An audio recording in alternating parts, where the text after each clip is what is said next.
Uma produção WGBH Boston associada a Harvard University. Qual a coisa certa a fazer?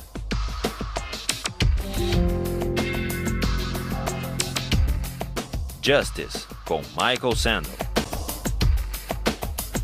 Contratação militar. When we ended last time, we were discussing Locke's idea of government by consent.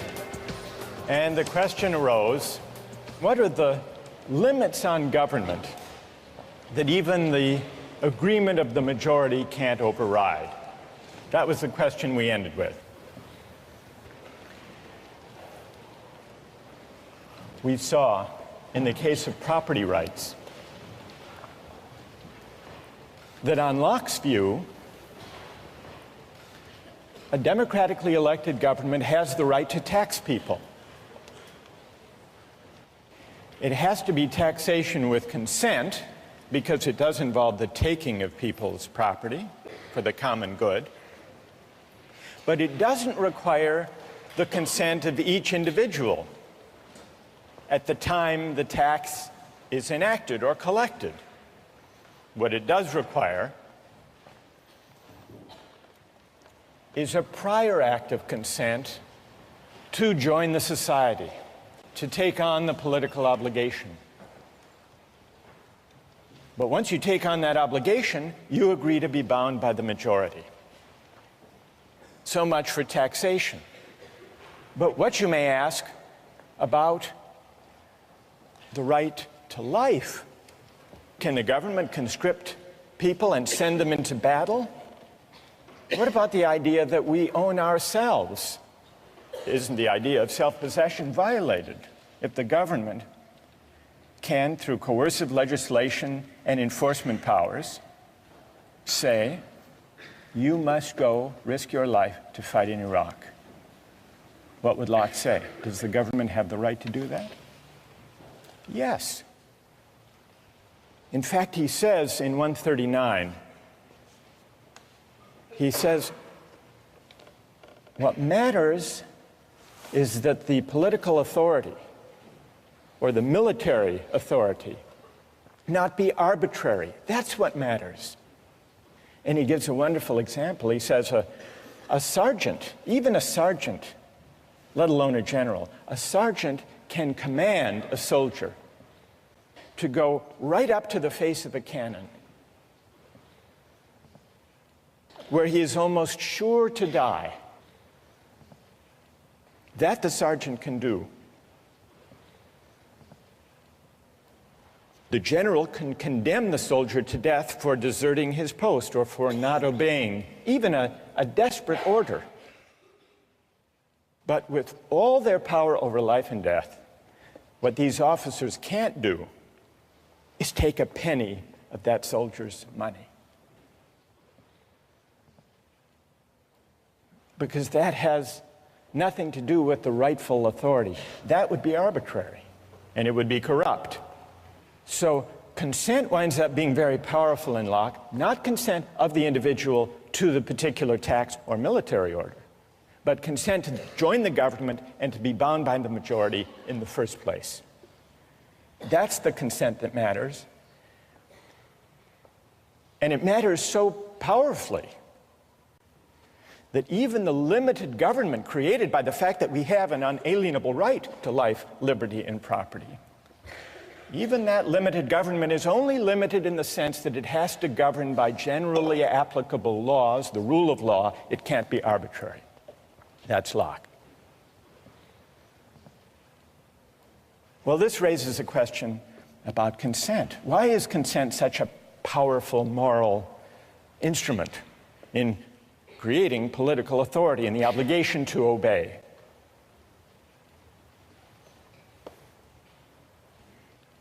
Today, we begin to investigate the question of consent by looking at a concrete case, the case of military conscription.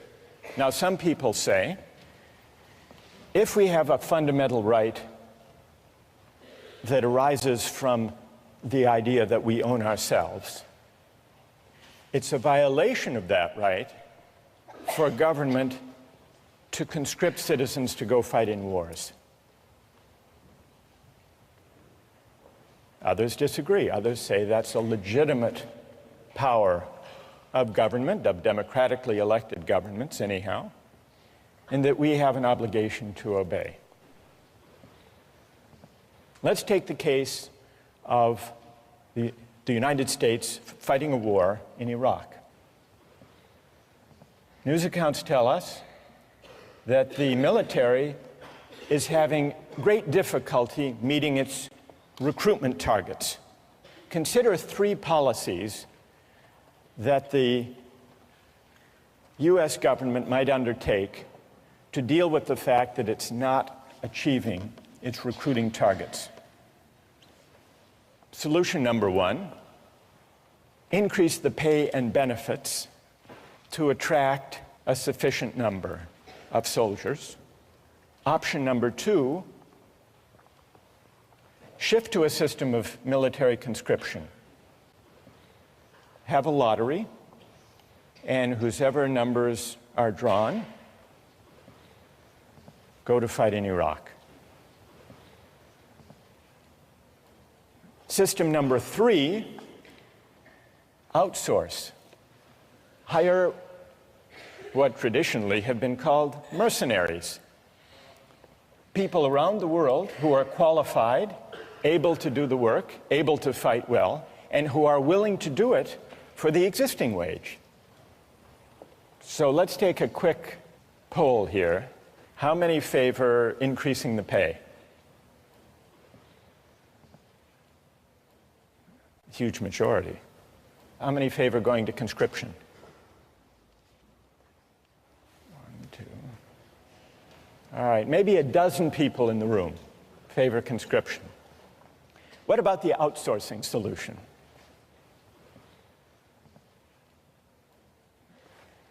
Okay, so there may be about 2-3 dozen.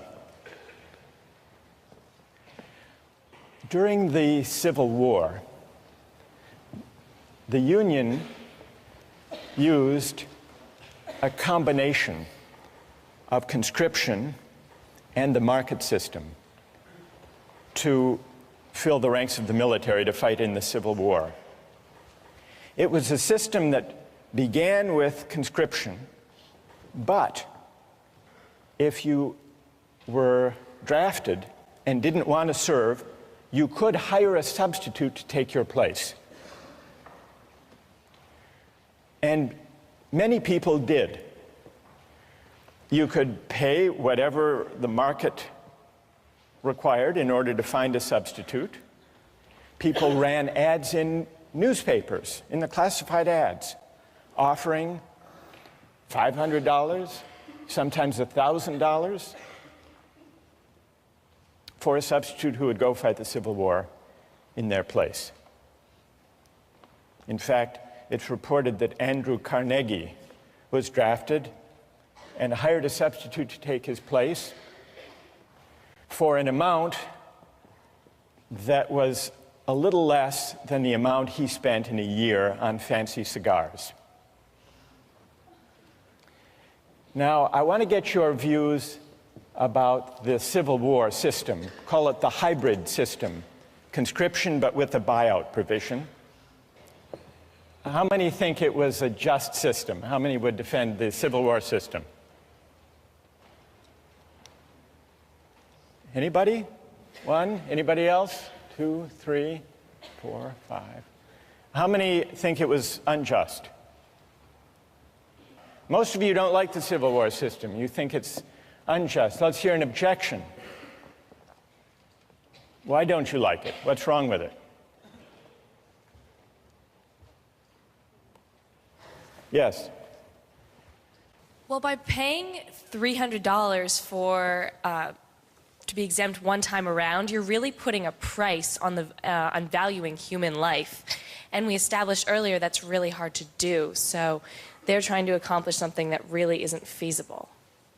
Good. So paying someone $300 or $500 or $1,000. You're basically saying that's what their life is worth to you. That's what their life is worth. It's putting a dollar value on life. That's good. And what's your name? Liz. Liz. Well, who has an answer for Liz? You defended the Civil War system. What do you say? If you don't like the price, then you have the freedom to not be sold or hire. So it's completely up to you, and I don't think it's necessarily putting a specific price on you. And if it's done by himself, I don't think there's anything necessarily morally wrong with that. So the person who takes the $500, let's say, he's putting his own price on his life, or on the risk of his life, Right. and he should have the freedom to choose to do that. Exactly. What's your name? Jason? Jason, thank you. Now we need to hear from another critic of the Civil War system. Yes. It's a kind of coercion almost to people who have lower incomes. For Carnegie, he can totally ignore the draft. $300 Right. is, irrelevant in terms of his income. For Right. someone of a lower income, they're essentially being coerced to be drafted, or, it's probably they're not able to find a replacement. Or Tell me your name. Sam. Sam. All right, so you say, Sam, that when a poor laborer accepts $300 to fight in the Civil War, he is in effect being coerced by that money given his economic circumstances. Whereas Carnegie can go off, pay the money, and not serve. All right, I want to hear if someone has a reply to Sam's argument that what looks like a free exchange is actually coercive. Who has an answer to Sam? Go ahead. I'd actually agree with him in saying You that... agree with Sam? I agree with him in saying that it is coercion in the sense that it robs the individual of his ability to reason. Okay, and what's your name? Raul? All right, so Raul and Sam agree that what looks like a free exchange, free choice, voluntary act, is actually, it involves coercion. It's profound coercion of the worst kind because it falls so disproportionately upon one segment of the society. Good. All right. So Raul and Sam have made a powerful point. Who would like to reply? Who has an answer for Sam and Raul? Go ahead. I don't think that these drafting systems are really terribly different from, all volunteer army sort of recruiting strategies. The whole idea of, having benefits and pay for joining the army is, sort of a coercive strategy to get people to join. It is true that military volunteers come from disproportionately, lower economic status, and also, from certain regions of the country where you can use like the patriotism to try and coerce people to feel like it's the right thing to do to volunteer and go over to Iraq. And tell me your name. Emily.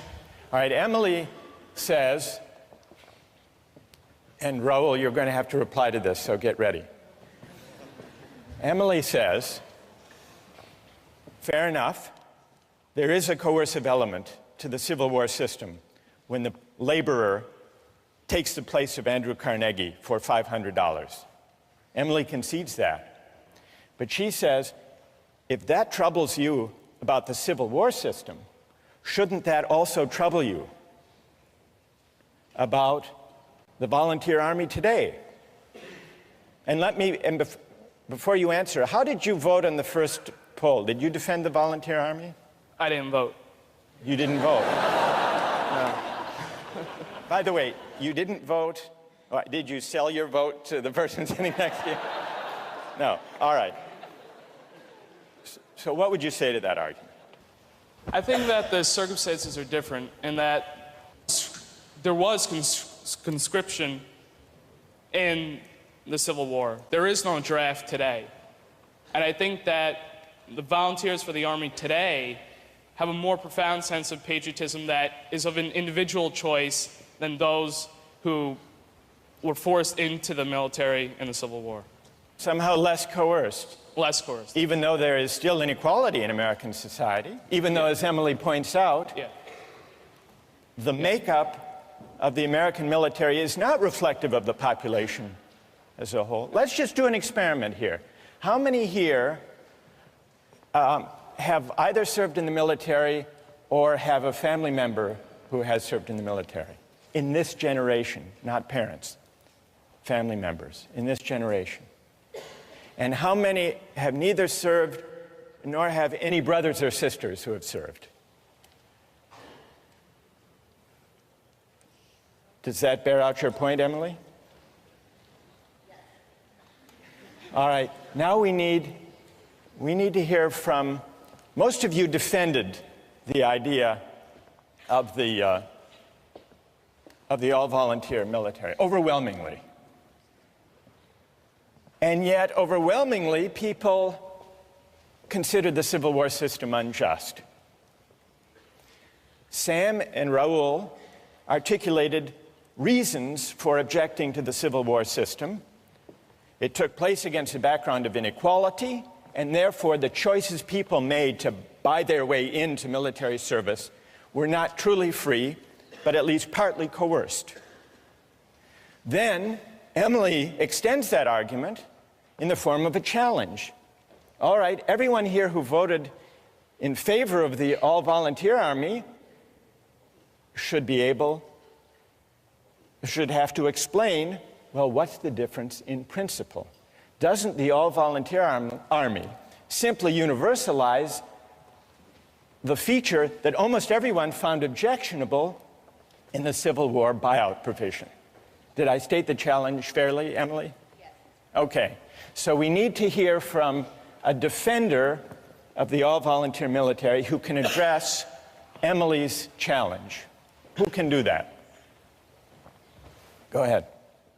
The difference between the Civil War system and the all-volunteer army system is that in the Civil War, you're being hired not by the government, but by an individual.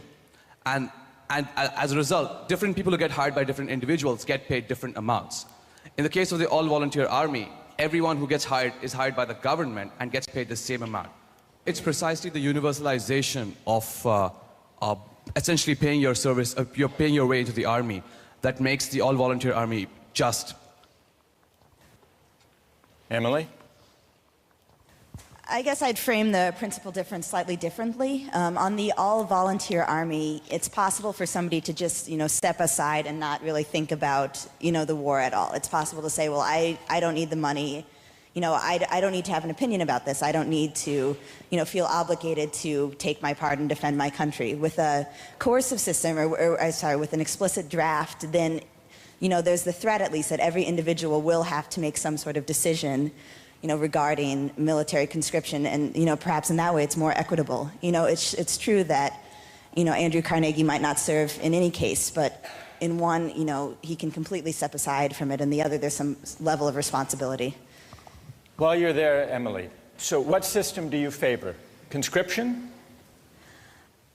I would be hard-pressed to say, but I think so, because it makes the whole country feel a sense of responsibility for the conflict, instead of, having a war that's maybe ideologically supported by a few, but only if there's no, real responsibility. Good. Who wants to reply?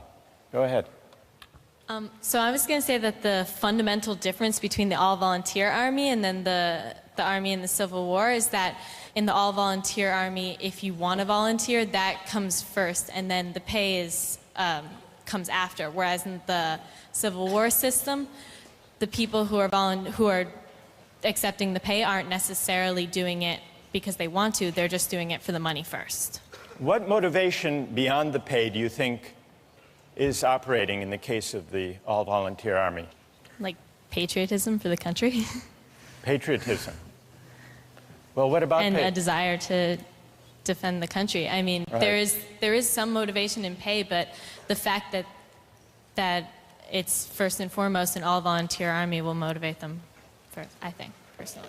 Do you think it's better, and tell me your name. Jackie? Jackie, do you think it's better if people serve in the military out of a sense of patriotism than just for the money? Yes, definitely, because the people that was one of the main problems in the Civil War Army, is that the people that you're getting to go in it, or to go to war, aren't necessarily people who want to fight, and so they won't be as good soldiers as they will be had they been there because they wanted to be. All right, what about Jackie's having raised the question of patriotism? That patriotism is a better or a higher motivation than money for military service? Who would like to address that question? Go ahead. Patriotism absolutely is not necessary in order to be a good soldier, because mercenaries can do just as good of a job as anyone who waves the American flag around and wants to defend what the government believes that we should do. Did you favor the outsourcing solution? Yes, sir.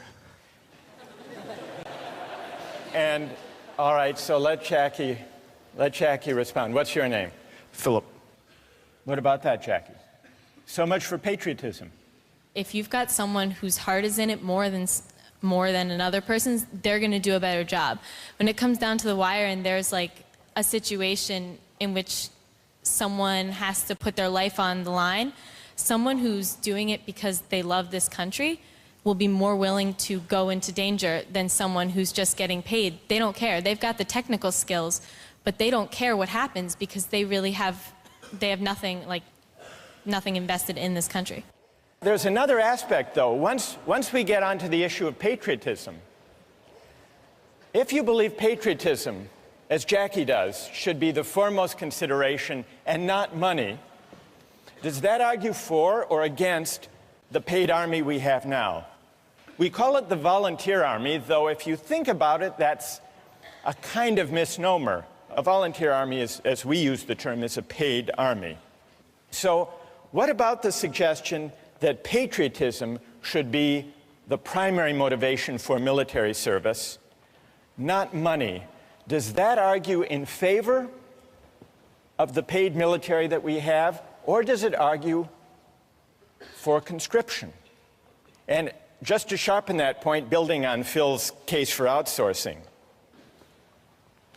if you think that the all-volunteer army, the paid army, is best because it lets the market allocate positions according to people's preferences and willingness to serve for a certain wage, doesn't the logic that takes you from a system of conscription to the hybrid Civil War system, to the all-volunteer army, doesn't the idea of expanding freedom of choice in the market, doesn't that lead you all the way, if you follow that principle consistently, to a mercenary army?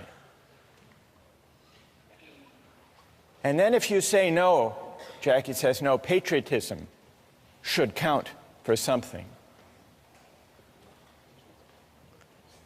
doesn't that argue for going back to conscription, if by patriotism you mean a sense of civic obligation? Let's see if we can step back from the discussion that we've had and see what we've learned about consent as it applies to market exchange. We've really heard two arguments against the use of markets and exchange in the allocation of military service. One was the argument raised by Sam and Raul, the argument about coercion. The objection that letting the market allocate military service may be unfair and may not even be free if there's severe inequality in the society, so that people who buy their way into military service are doing so not because they really want to, but because they have so few economic opportunities that that's their best choice. And Sam and Raul say there's an element of coercion in that. That's one argument. Then there is a second objection to using the market to allocate military service. That's the idea that military service shouldn't be treated as just another job for pay, because it's bound up with patriotism and civic obligation. This is a different argument from the argument about unfairness and inequality and coercion. It's an argument that suggests that maybe where civic obligations are concerned, we shouldn't allocate duties and rights by the market. Now, we've identified two broad objections. What do we need to know to assess those objections? To assess the first, the argument from coercion, inequality, and unfairness, Sam, we need to ask what inequalities in the background conditions of society undermine the freedom of choices people make to buy and sell their labor. Question number one. Question number two, to assess the civic obligation patriotism argument, we have to ask, what are the obligations of citizenship? Is military service one of them or not? What obligates us as citizens? What is the source of political obligation? Is it consent, or are there some civic obligations we have even without consent, for living and sharing in a certain kind of society? We haven't answered either of those questions, but our debate today about the Civil War system and the all-volunteer army has at least raised them, and those are questions we're going to return to in the coming weeks.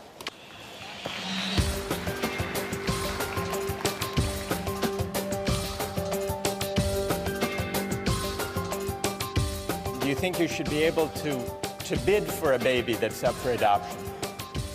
That's Andrew's challenge. Do I think I should be able to bid for a baby?